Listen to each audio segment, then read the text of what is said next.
Good morning, good afternoon, everybody. We would be starting in the next minute. We're just waiting for people to join in. So just bear with us.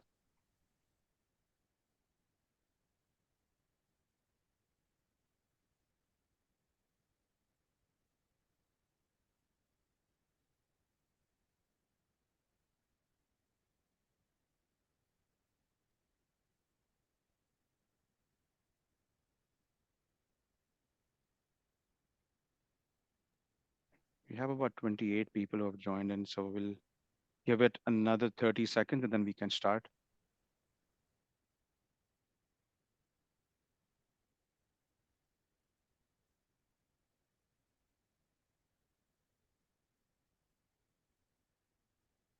Okay, guys, let's start then. So in the second quarter of 2023, a staggering 49.8 million data breaches occurred globally, emphasizing the need for robust incident response measures within organizations. And as organizations and individuals navigate the digital landscape, they often find themselves confronted with myths and misconceptions surrounding incident response, making it imperative for us to separate fact from fiction. And quite often, we see people providing advice on cyber incident response. Uh, and these are people who don't have any experience in responding to breaches and incidents. And these are people who do not carry the right amount of experience. And we wanted to make sure that we bring a group of panelists who have enough experience in this field to talk about the whole process of incident response and to bust myths around that. So, good morning, good afternoon, good evening, everybody, wherever you are joining us. I would like to welcome you all to Accorian's webinar for the month of December. The topic for the webinar today is Cyber Incident Response Demystified. We are gathered here today for a crucial and timely panel discussion, and we will be dwelling into a dynamic realm of cyber incident response topics and how the ever-evolving threat landscape is impacting the entire cyberspace. As mentioned, today's panel brings together a group of experts who have dedicated their careers to understanding, mitigating, and responding to cybersecurity incidents. And together, the aim for this webinar is to dispel common myths that may hinder effective incident response and shed light on the rapidly changing nature of cybersecurity threats that demand our constant vigilance and adaptation. In the next 40 minutes, our distinguished panelists will share their insights, experiences, and expertise, providing a comprehensive overview of the challenges and opportunities in the realm of incident response. We'll also explore how the threat landscape has evolved over time, the misconceptions that surround incident response strategies, and the best practice that can empower organizations to stay ahead of cyber advisories. As we embark as part of this webinar journey, I would encourage the panelists to actively participate wherever they feel they need to share their perspective. And towards the end of the conversation, we'll have about a good 5 to 7 minutes for any Q&A. So please make sure that you hold on, this is for the audience, that you hold on to your questions towards the end of the webinar. And we'll start from that. So my name is Farooq Wahab Nair, and I am the director for vCISO services as part of Accorian. And before we delve into the conversation, I would like the panelists to just introduce themselves, and then we'll dive right into the conversation. So I'd like to start off with Matt Dowling to introduce himself, and then the other panelists will go ahead and introduce themselves. Very good, and thank you so much, Farouk. My name is Matthew Dowling. I'm a director of incident response with Surefire Cyber, and I lead incidents, basically cybersecurity matters and incidents when they occur. Thank you, Matt, and thanks for joining the conversation. Next is Ed Dabrowski. Thank you, Farouk. Nice to be here. Ed Dubrovsky, I run operations at a company called Cypher, as you can see from the logo behind me. We are an incident response organization that provides end-to-end services, including remediation, response, and negotiation payment facilitation. So I'm going to bring in a little bit of the dark web perspective to this conversation and looking forward to it. Really excited to have you there. Okay, and the next panelist is Ben. Please go ahead. Hi, my name is Ben Wanger. I'm an attorney at Baker Hostetler. I'm a cybersecurity attorney, and about 75% of my practice is working with clients who've had data security incidents and helping kind of working with these vendors to guide them through the incident. And then about the other 25% of my practice is working with clients proactively to kind of prepare for these incidents and hopefully mitigate the impact if they occur. Amazing, amazing. Thanks a lot, guys. Before I delve into the conversation, just a brief about Accorian. For those of you who don't know about Accorian, Accorian has been around for quite some time. It's let me just share my screen.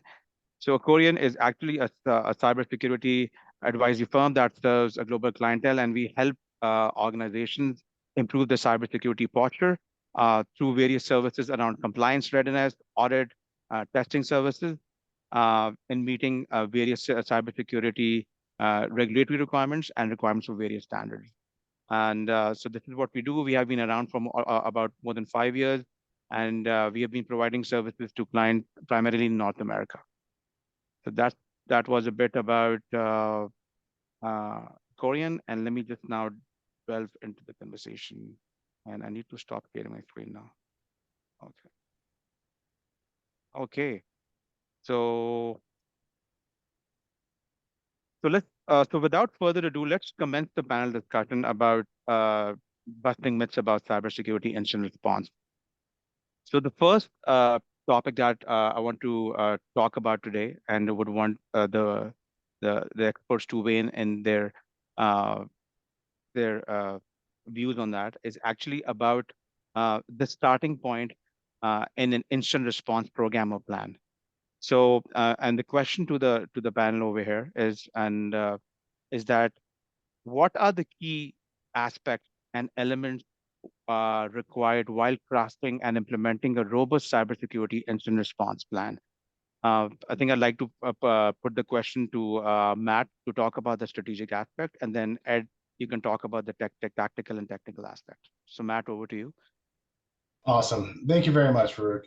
Yeah, it's a common misconception that incident response is reactive, right? It is absolutely a proactive incident, and this is why we talk about the incident response plan. And you've probably heard it harped, your compliance manager or somebody else saying incident response plan is incredibly important. So a number of things are really important to put in there. First is responsibility. So everybody who's involved in the incident response process needs to know what their job is, and everybody has one. The first 5, 15, 20, first hour of an incident is extremely important, and it can really change the whole difference of what happens in that matter. So whether it's a small incident or a large incident, it can change within that first hour, and really making sure that people know what they're doing and what they're supposed to be doing is incredibly important. So escalations that need to go out, run books is incredibly important. You'll have run books that may talk about common incidents that you may run into, such as ransomware, business email compromise, insider threat, other pieces around that is incredibly important as well. But the main part is making sure that everybody knows what is in the incident response plan, where it is, and there's copies that are not online because if you get hit by a ransomware matter, you may not have access to it. So I think that's some of the most important pieces there. Amazing, Matt. I'd like to hear your perspective on the key elements of a cybersecurity incident response and what makes an incident response plan robust enough and, let's just say, practical. Absolutely, absolutely. So we're using a couple of very broad terms. Really, what is robust, first of all, and I have to take a little step back first before we delve into this, because we need to understand what environment we're operating in if we were to put a plan on how to react to events within this environment. And I think there's a huge challenge because there are many individuals that still start their planning process by using Dr. Google, okay? And there is no good sense of what some people use the word landscape, ecosystem. I use the word digital war, okay? We are literally in a digital war, And if nothing else, November has been an excellent example of that. Okay, we're up to roughly just over 160 active groups, cybercrime groups. They're attacking all over. Okay, it's no longer, you know, just the United States and maybe Canada. We're seeing attacks across Europe in increasing numbers. Attacks against China, some against Russia, some against the Middle East for various, you know, reasons and so on. And in order for us to plan, we need to understand ourselves, right? So from a tactical perspective, you should not expect to Google, you know, incident response plan and grab somebody else's framework and adjust it to yourself. You really need to understand what is happening. And as somebody said, I forget who, but I'm going to quote it anyway. Everybody has a plan until they get hit in the face. Okay. So we really need to think about what that hit in the face is going to look like, first and foremost. And then we need to have the plan enable us to not just be prepared, but actually train for it. And I'm sure we're going to have some topics to talk about how we actually train for these events. Matt covered really well some of the most, let's call it the most popular events that are going to happen out there, right? The ransomware, the malicious insider, the business email compromise, and so on. You need to be aware, though, there is a very good risk that if your overall environment hasn't been tested properly to begin with, and you have a bunch of vulnerabilities, we're starting to see more and more multiple attacks against the same organization at the same time. Okay, we've actually had one case where we've seen 5 threat actors in an environment at the same time. So it's no longer getting hit once in the face. It's maybe getting hit 5 times in the face from different directions. And oh, by the way, there are no real rules to this game, right? So you could get hit with a bat, or you could get hit with a fist, right? So I'm using some excessive analogies, perhaps. But if we're not aware of what the rules of the game, so to speak, are, how are we going to truly plan for that, right? So you need the right skill set at the table to begin with, because you do have to be proactive, as Matt said, but you have to have the right skill set at the table. And Dr. Google isn't that, right? Folks like Ben that have probably done hundreds, if not thousands, of incidents, or at least I know, Ben, your firm has access to a database of thousands of events that you folks covered globally. Similarly, Matt, you know, and so on. But also Farouk, Accorian, and in your firm, you're providing a lot of proactive advice before something happens. This is where we need to get tactical, right? We need to bring the right skill sets to the table to actually start talking about what an event looks like. What are some of the questions? And, you know, I hate saying the word KPIs and so on in the middle of an incident, but the executives need to figure out what questions they need answers to, and kind of limit as well the number of those questions, right? Because I see frequently when tabletops are being done, executives are sitting there and they're like, okay, we have a situation simulated, but I don't really know what to ask. I don't know how to talk to the technical people. I don't really know what I'm looking for. I'm just sitting here and I kind of look like, you know, deer in the headlights, so to speak. So we need to train and we need to plan across all layers, because everybody might be impacted. And as they say, if we're able to disturb that, you know, kill chain, really, that attack at any phase, if we're able to actually disturb it before it's completely done, we actually can achieve a significant amount of risk reduction and impact reduction to the victim organization and so on, right? So definitely need to think about those type of processes. Farouk, can I just add one thing with respect to the incident response plans? I see a lot of incident response plans when I represent clients in these incidents. And the one piece of advice that I always have is a lot of companies will try to have a very kind of complex, robust incident response plan that's several pages and covers every possible kind of contingency. But my recommendation is the opposite, though. I think you want a simple response plan, because I will tell you, kind of when there's an incident or a crisis, nobody wants to read a 28-page document. Is that nobody's gonna read it. That's a really good comment. Yeah. So for your plan itself to have any value, it needs to be simple. It needs to be kind of something that's easily digestible and that people can actually kind of put into play. Totally. No, I totally agree with all the points. And I think let's just say a practical and robust incident response plan should be tactical and actionable in nature. Should be something which even somebody who's not a techie can follow. Because in the event of an incident, you don't have time to think and learn, right? You have to have the right plan, the right tactics in place to bring in the right experts. And I think Ed hit the nail on the head when he spoke about the fact that you need to have the right expertise. So in short, what I'm hearing is that in order to put together a robust cybersecurity incident response plan, you need to have the right stakeholders, buy-in from the right stakeholders at the strategic level, the right leader at the leadership level. Make sure that you have the right expertise on the table. Make sure that you have considered, as Matt and Ed mentioned, all the right scenarios.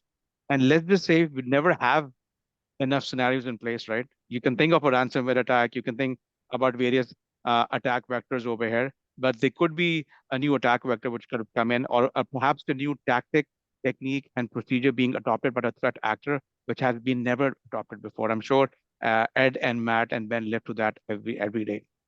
So based on the points that you guys have just raised, that's a really good segue into the next part of the conversation. And that is more about the proof lies in the pudding, right? The thing is that no matter how good of an incident response plan you have, it would be put to use, or let's just say you'll know how efficient it is once it has been put to use, or whenever an incident takes place. But before that, a very important aspect of developing a successful or a robust incident response plan is actually testing it, or testing the resilience of your organization's incident response plan.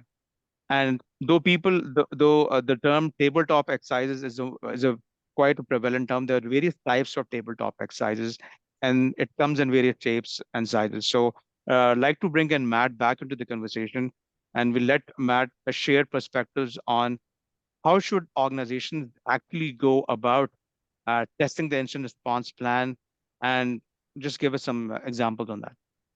Sure, and thank you so much. Yeah, so it's a common misconception that tabletop exercise is kind of like a one-size-fits-all, right? Where you kind of test a number of incidents and you see what everybody does, and that's it. And that's really not it. It needs to be a very in-depth exercise, right? Customized with various nuances to your industry. For instance, if you're part of I'll just say like a trucking, right? You do logistics and trucking and delivery, packaging, having an incident, understanding where all your drivers are. You're hit with a ransomware attack and you have 1,000 trucks out and your navigation system's down. And now you have trucks that don't know where to go. That is very specific to your industry. And if you did a generic incident response plan, you're not going to know how to respond to that matter. And you're going to be trying to figure it out on the fly when that happens. And I say when that happens because it's not a matter of if, it's a matter of when. There's no silver bullet in this world. And we need to be, that's our mindset that we need to have. That this could happen to us, and we're not trying to, we're trying to prevent it. We're also trying to minimize the impact when it does happen. And the incident response plan and testing that is very important. And that kind of memorializes the point of making sure that everything in there is actionable. Having a whole lot of fluff and pages that, like we said, nobody's going to read during an incident is all well and great.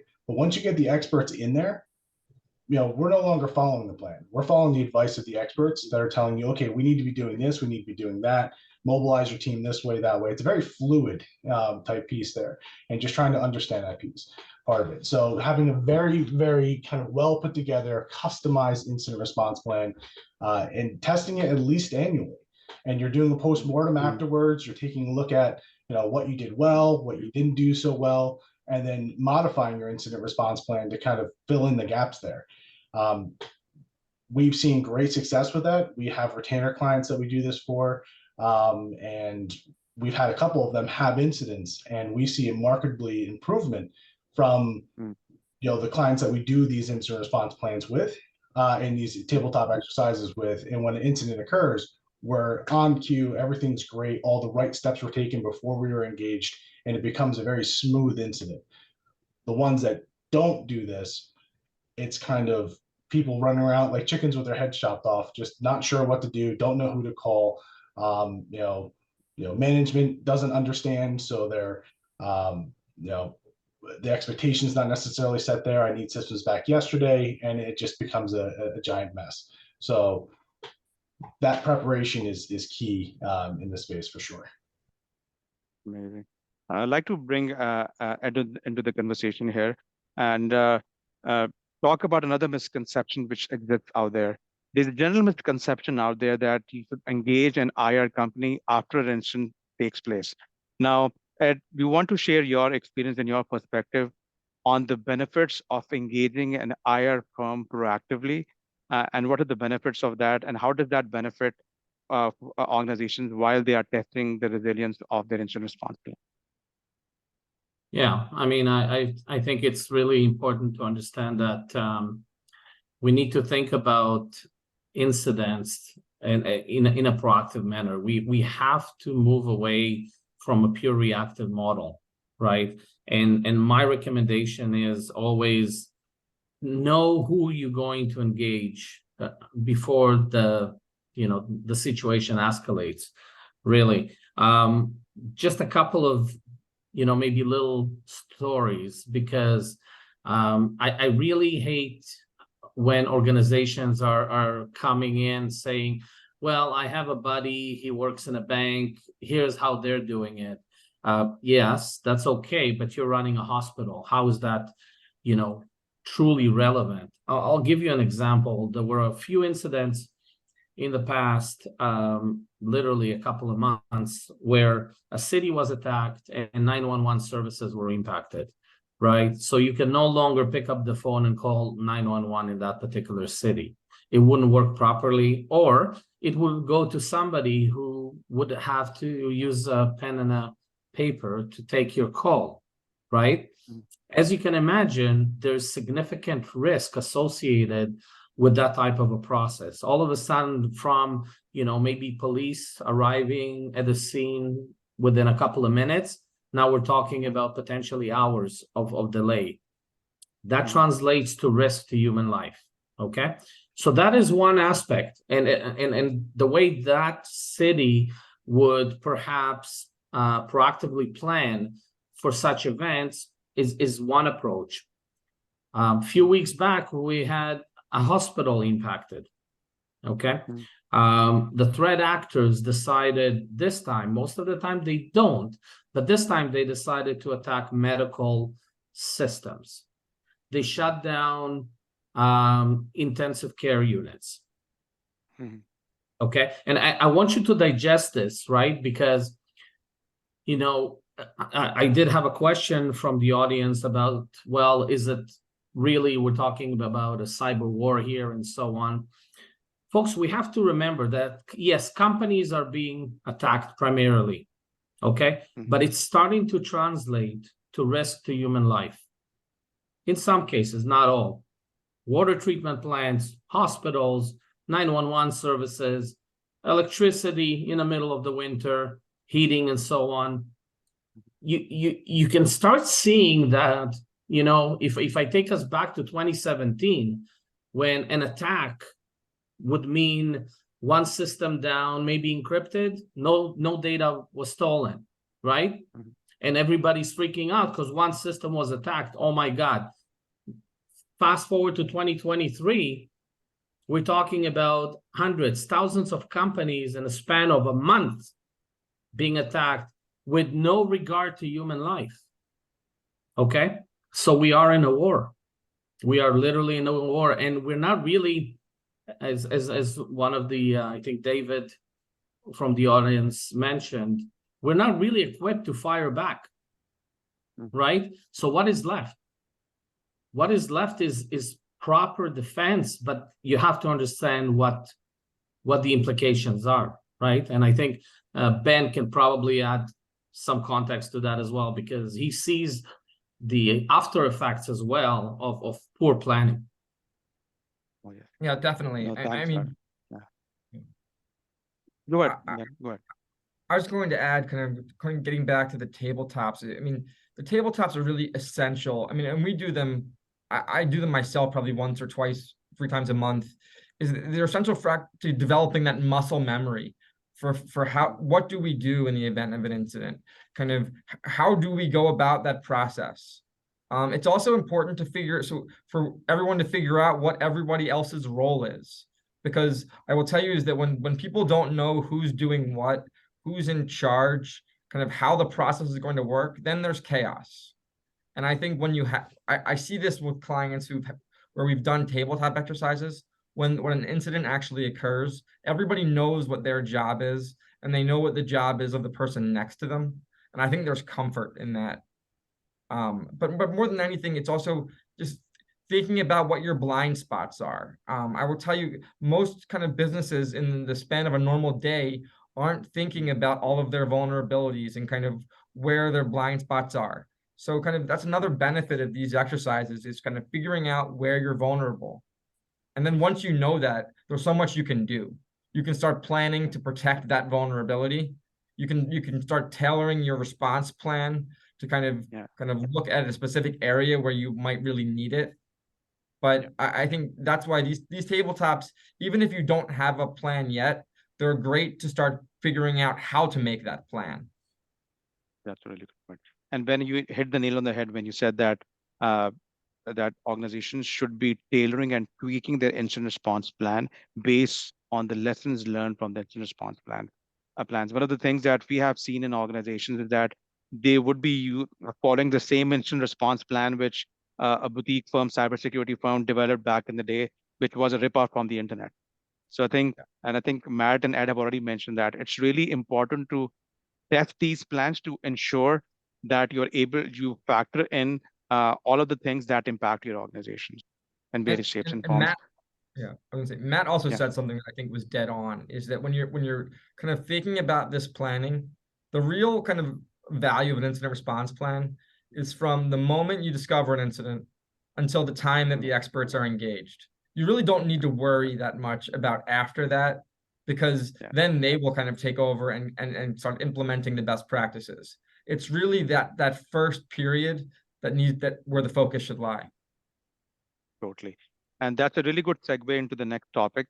And that's a question for Ben. And it's about the role of the Cybersecurity Council and cyber insurance on the proactive side of things. And we'll later talk about the reactive side of things. But Ben, can you just candidly tell us about how a Cybersecurity Council brings the value to the table and the role of cyber insurance for organizations more, on a proactive level?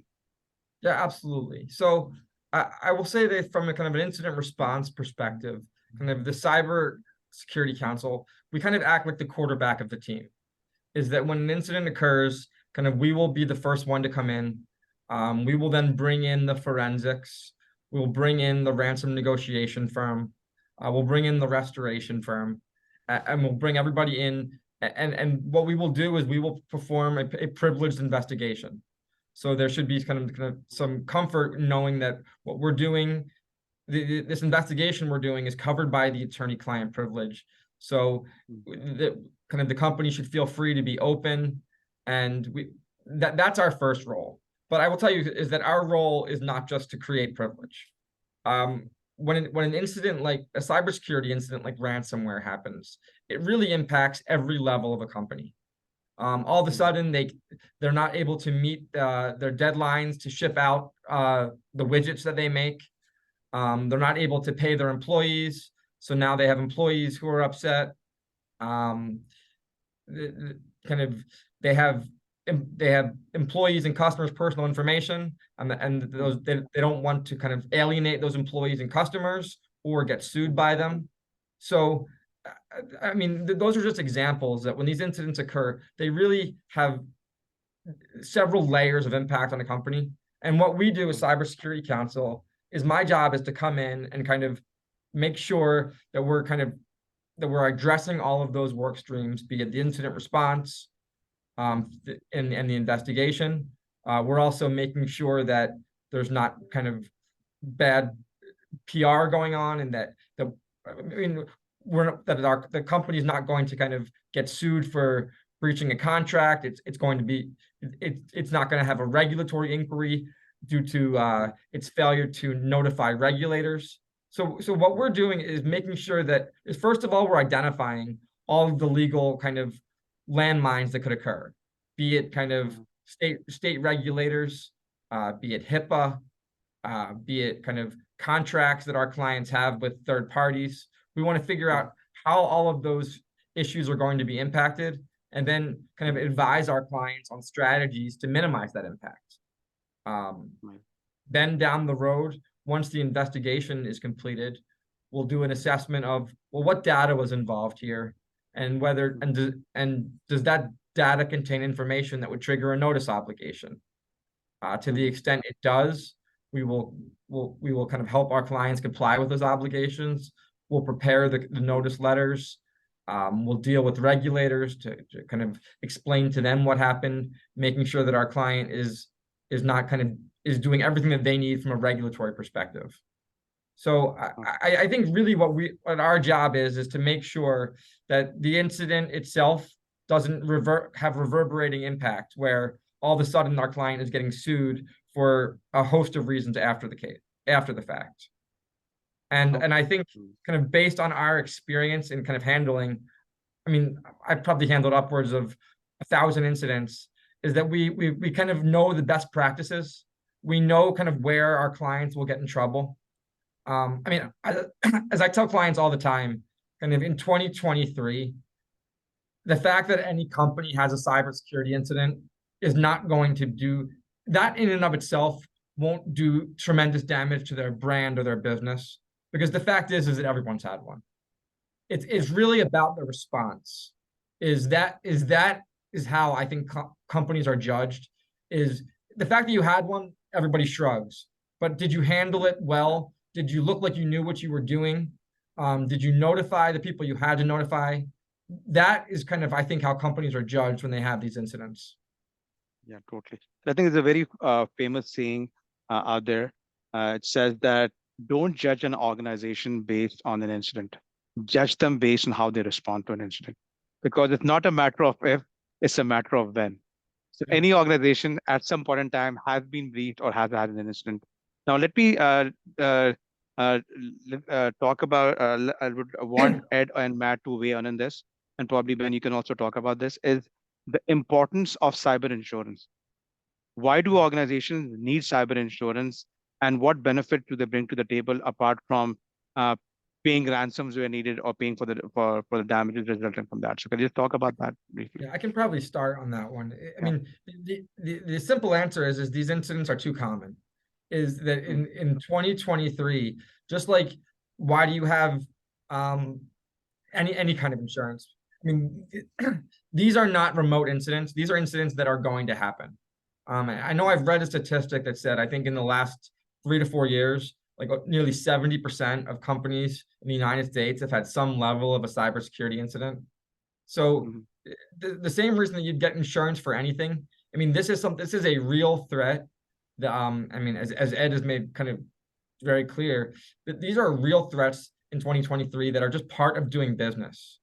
So the same reason that you have insurance for kind of people slipping and falling, I mean, this is as real as that threat. So I think it's almost a business necessity right now. Yeah, agreed. I mean, ultimately, I think the risk of that event materializing is high enough that you want to have some coverage for the associated costs and to such an event, but also to make sure that you have the right service providers, right? Things change, and not all companies really caught up in terms of their planning methodologies for such events. And like I said, back in 2017, 99% of matters did not have data theft aspect to them, right? So companies didn't really worry about the fact that maybe their data is going to be stolen as part of a cyber attack. The worst that they were thinking about was, well, my systems are going to get encrypted. I won't be able to operate my business, so I might need to buy a decryptor or whatever.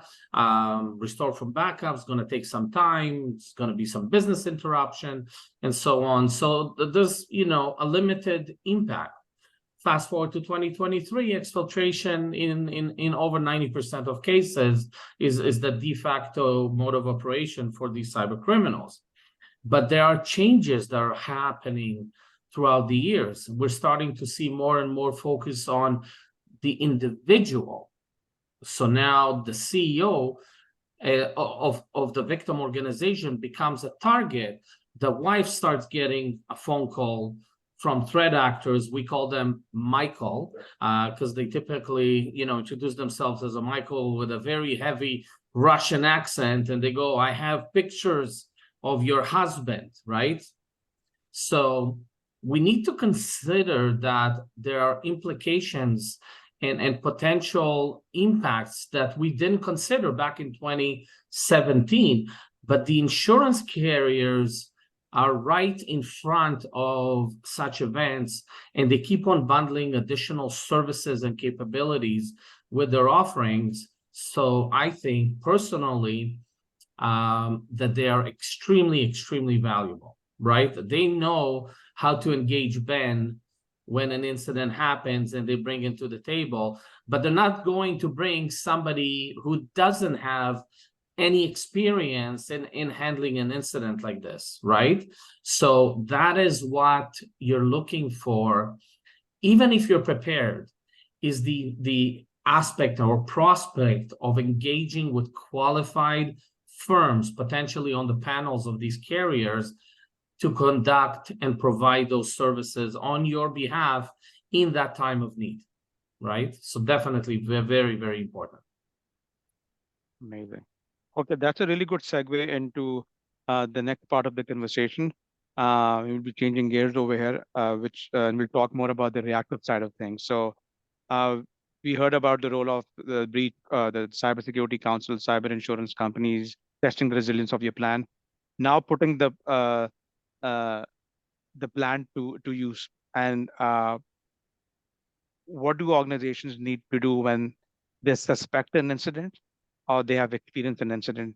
So Matt, I'd like to bring you into the conversation to just walk us through the key tactics involved when an organization has actually experienced a breach or they suspect a breach or an incident. Of course. Yeah. So I'd say the earlier the incident response team can be engaged, the better. There's so many times when we come in a week after the fact, evidence has been stomped on. The incident is far worse than it probably could have been.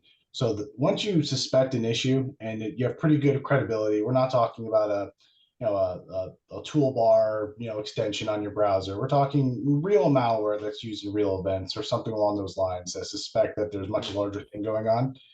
Get your incident response firm and start activating your incident response plan. So whether that's calling your insurance, who may bring in breach counsel and then an incident response firm to help you out with that, whatever that process is, if you have a retainer with an incident response firm, call them up, have them start investigating. That's going to be really key. Generally, when we enter an incident, we have three main priorities. That priority one is going to be containment.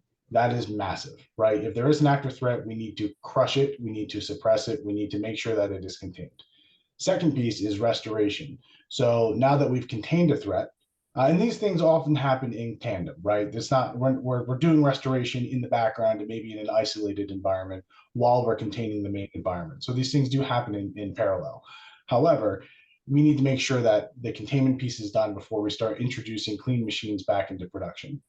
Second piece is restoration. So anything that's been infected, we're going to restore. And there's no one size fits all to everything, right? So we'll talk with the technical teams, we'll understand the efforts and what the risks that come across with that restoration strategy. We'll start building that out. And then the third piece is going to be the forensic investigation. And that's going to look through basically what happened, what is our dwell time, how did the threat actor get in, just so we're closing those doors and making sure that a threat actor can't come back in and basically, helping out with understanding the data at risk and anything else along those sides, so the breach counsel can make their legal assessment. Amazing. Okay, Ben, I would like to hear your perspective on the role of the Cybersecurity Council as soon as an incident occurs, and the role of cyber insurance. What are the key steps involved over there, including controlling the narrative? Yeah, I think kind of getting us involved as soon as possible is always the best idea. I mean, if it turns out that it's big nothing, well then kind of nobody's worse for the wear. And I will tell you, and I'm sure Matt and Ed would agree, is that we have no issue kind of being brought in and then finding out that it's not it's not kind of as big of an issue as was feared. So I think kind of bringing the experts in quickly is important. And one thing you just hit on, I think is really important about controlling the narrative. As I said before, the fact that you have an incident, again, you have to address it, but it's not the end of the world. I think controlling the narrative though is imperative. I mean, and the example I always use when I kind of do talks is kind of, you look at Target years ago when they had an incident. They had an incident and they put out a statement, I think right away saying, we had this incident, but don't worry. There was no sensitive information. 2 days later, I think they said there were a few credit card numbers that were involved, but they were masked. And I think a week later, there was 1 million customer credit card numbers that were fully unmasked, that were kind of accessed. Yeah. And when you have messaging like that, you look like you don't know what you're doing. And I think that is when there starts to be a big impact. So one of the most important things is kind of knowing what not to say, kind of, and when to say it. Because I will tell you that almost every day when I'll deal with a client who on day one wants to tell people not to worry, it's not a big deal. Or they might want to go the other way and saying this was a terrible attack before we know anything. So I think kind of knowing, kind of being clear on your messaging strategy is imperative. And that's one of the first things that we do with clients when they've had an incident, is we work out kind of, here's what we're going to say to employees.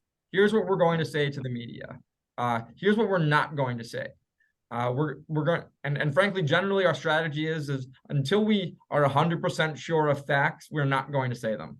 Because as I tell clients, I'd much rather speak 2 days late with 100% certainty than speak 2 days earlier with 95%, because it's just not worth it. And I think, again, controlling the narrative, and there's other reasons too. I mean, one of the things that we tell clients all the time is threat actors have the internet too. So if we're in a situation where we need to be negotiating a ransom, the last thing we need are kind of news articles talking about how there's chaos or our company is a disaster because of ransomware.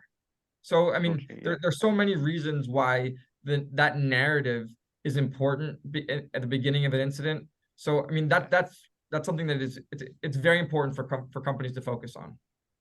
Yeah, so that's a good segue into the next question. And thanks, Ben, for sharing your perspective. And I'd like to bring Ed into the conversation. So given that there are various threat actors who are active, and new threat actors quite often backed by state actors who are trying to achieve a political objective. Ed, the common question out there is to pay or not to pay the ransom. You have had lots of experience in negotiating ransom. So can you just share your perspective on that? Yeah, so this is a question that I hear typically, and I could probably talk for a few hours, because it is a very difficult question to answer. But certainly it is a question that an organization should ponder ahead of time as well. Okay. And the reason for that is because everybody's unique. If we're talking human life on the line and the threat actor is asking for, I don't know, $100,000, in my opinion, it should be a no-brainer, right? Because human life is on the line, and this is in a way should be considered as priceless. However, if you lost a couple of Excel spreadsheets with no meaningful information, and the threat actor is asking for $100 million, again, I'm exaggerating, for a reason, that the answer is very simple. Why would I pay, right? But the true answer is usually very complex. You have to look at, what does that mean to your business right now? What is the impact? What does it mean to your business from dollars and cents? What does it mean from a brand impact cost perspective, reputational cost? What could it mean from future litigation? You bring your legal counsel in and have a conversation around, hey, we had this unique design for the brand new laser weapon or that can do all these things, and we lost it, right? But then you really need to understand whether you truly lost that design, especially in the beginning. You might not know, right? The investigation has just started, and so on and so forth. So ultimately, it's a very personal decision that should be truly informed by input, or should be enriched by input from the specialists working in your case, your business, your executives, and ultimately understand if it's even whatever is being promised in terms of when you make a payment, if you decide to make a payment, whether that can be delivered, right? The reputation of the group, the criminal group you might be negotiating with, you need to understand that, and whether they're going to deliver on promises as well, right? We are dealing with criminals ultimately. So it's a very complex answer, and I would say needs to be handled proactively as well, as much as possible, but also very unique to each organization. I think Ben should add a couple of words, because you have that view, and customers probably asking you all the time that as well. Yeah. So, I mean, the first thing is I would say is, generally, these criminals generally are not kind of idealists. They're not anarchists. This is a business for them, and they are in this for the money. And it's very rare that there's any other purpose. But what we tell our clients is, there's really only two reasons to ever pay a ransom. And there's really only two. The first one is that your systems are encrypted, and you need to decrypt your systems, and you either need it quickly or you don't have backups. And kind of the most efficient way to do that is buying a decryptor. And the second reason is because the threat actor has taken data from you, and they're threatening to publish it on the dark web. And you've decided that that data is sufficiently sensitive and important that it's worth paying for. I don't believe there's a really good third reason to pay. Sometimes clients ask, well, does it mean I will get hit again if I pay or don't pay? I don't think it really has any bearing. I think it's really those are really the only two reasons. But I think when thinking about these criminals, the best way to think about them, though, is they don't care about hurting their victims, but that's not their goal. Their goal is to get paid. In some kind of warped way, they don't even view themselves as criminals. And again, there's a lot of risk in dealing with them, but they are very kind of cold, and they are just in it for the money. So I think the point of that is, again, there's no guarantees, but generally there's a pretty good chance that you're going to get what you pay for, because frankly, their whole business model depends upon kind of them having a reputation for doing what they say. Yeah, amazing. Yeah, it's a really tricky question. I mean, to pay or not to pay, and it all depends on, I mean, the sensitivity of data, the reputational damage, and on all those factors. And okay, now we are almost out of time here. In fact, we are out of time, and I would like to wind up the discussion about for the experts to talk about the key lesson that they have learned uh, while while living through incidents. So I mean, Matt, Ed, and Ben, if there's one lesson that you would like to share with the audience, what would that be about incident response? Matt, you can go first. Sure. Yeah, I'd say if I had to say one lesson is the threat actors, they're not lazy, but they're not going to be overcomplicated if they don't have to be. Don't make yourself an easy target. Do the right things proactively to make yourself a difficult target. I like to use the term cost, right? Make yourself expensive. Time is money, and so is skill. Don't make it so any garden variety threat actor can compromise you. Make it so only the top tier groups have to compromise you. And hopefully, they're going after the much larger groups beyond that. So that if I had to say anything, do the right things proactively to make yourself an expensive target. Do the things right proactively to make an incident have less impact, right? So when you have an incident, make it so the impact is far less, and do the right thing proactively to ensure that recovery time will be much less. If you do those things right, when an incident does happen, and like I said before, inevitably it's going to, and we have to have that mentality, we are prepared and we can respond quickly and minimize that impact so it's actually not so bad of an incident as if you weren't prepared. Yeah, Amazing. Well I said. think that's great. Yeah. I think preparation is key. And I mean, and just to add on that, 'cause I mean, I don't want to just repeat what Matt said, but I think another thing that when I'm thinking of one kind of suggestion is don't let a 1 day story become a 1 month story. Is that when you have these incidents, kind of, you don't need to kind of do work for the threat actor by kind of making sure that everybody knows this is an incident, and kind of, you can kind of minimize the impact with, and I don't think you need to feel the need to keep telling the world that this happened. So I would say is these incidents happen all the time, you deal with them, but I would say don't let the story kind of get larger than it needs to. Okay. Thank you, Ben. Ed, what would you have to add? So I actually refuse to answer this question because I disagree fundamentally with the fact that there's one thing that you can do. There's no such thing. And as you can see from Matt, he was a little struggling, but he was very broad, right? This is the challenge, folks. There is no snake oil medicine out there. There are many things that we can do, right? Yeah. And should do in order to be prepared for these cyber attacks. Everything that Ben said and Matt said are a point on, and probably another 20 or 30 other things. My belief is simple. There are things that we can do, tactical things that can be undertaken at almost zero cost to the organization. Simple registry changes and so on that can limit the efficacy of the tools that the threat actors are using. But they're using them today. Tomorrow, they may be using other tools.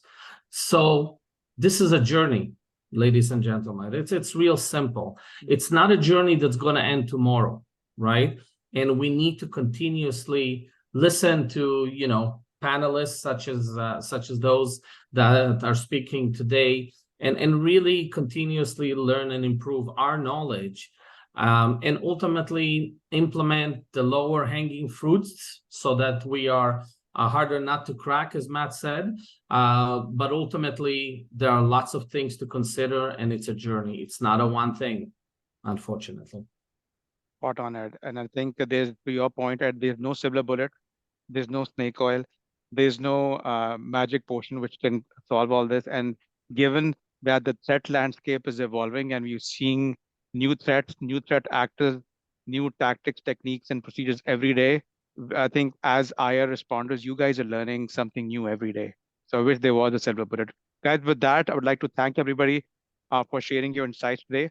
but we still, I mean, I'm running a bit over, but we have some really good questions. So would like to just go to those questions and the panelists to weigh in on that.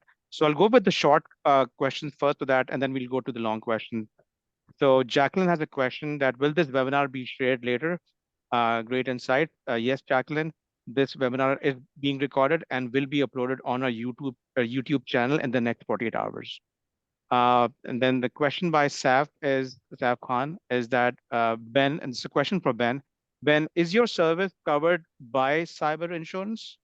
That should be a really short answer. So again, I'm not, I don't work for the insurance companies. I don't read the policies, but generally our services are covered by cyber insurance for incident response. Okay, good stuff. Okay, the next question is by David, and this question is that if possible, I would like to hear your thoughts on third-party risk management into SMB suppliers where they cannot afford a solid plan and proper insurance. It is becoming a you must be this tall to ride this right situation where many SMBs cannot exist if they do it all right. The cost can be more than their business value. I would like to see funding or incentives for cyber companies to offer affordable options for SMBs. A really Sounds interesting like, question. yeah, sounds like David has a solution for it. Look, ultimately, we can try and rationalize the fact that third-party providers are small, they may not have enough funding, and so on and so forth. Let me ask a question. Do you think the threat actors care? They don't, okay? So ultimately, if that third party has access to your network, but they're not secure, then the threat actors have an easy in through that third party. So that is a risk to you, okay? And you need to control that risk. You need to figure out a way to control your risk. You cannot push it away to somebody else and hope that they will do the right things. That just doesn't make sense. At the same time, those risks will continue to exist, okay? So we need to move away from those checklists, those Excel spreadsheets of trying to assess the third-party risk. And oh, look, this third party said yes to everything, which means they're 100%. That's awesome. That is not the right approach for your organization either. But we cannot forget that we're all connected in a web of connectivity, right? If we open a door for one person, we need to apply some common sense, or, you know, as the industry likes to call it, zero trust, right? Assume that that door open is going to be the next attack. What are you going to do about it, right? Don't try to blame other people. It's not effective. It's not going to be effective when the bad guys come knocking. Thank you, Ed. And I wish we had more time, but we are out of time. But a really important question. And I would like to wind up the discussion by just talking about the fact it's not about the shape and size of the organization. Everybody is a victim and can be a victim. And supply chain related risks are real and have been exploited like crazy in the past few years. So, and organizations need to invest in having a robust incident response plan and all the bells and whistles which come along with it. Because I mean, if you're investing in your business and you want your business to grow, investing in a robust cyber incident response plan will go a long way. So, guys, with that, I would like to thank the panelists again for sharing your thoughts, and I think there are some really good key takeaways over here by making sure that you have the right expertise, you have the right buy-in from the stakeholders, make sure that the incident response plan is tested at least annually, making sure that you have all the right scenarios and playbooks considered, make sure that you have engage all the right stakeholders proactively, and reactively you are engaging with the Cybersecurity Council and cyber insurance company in a timely manner. Guys, with that, we would like to thank all the panelists and all the participants who have attended today's webinar, and like to wish you all a great day. With that, goodbye, everybody. Great. Thanks, Thanks, everybody. Thanks a lot. Take care, guys. Thank you. Thanks a lot.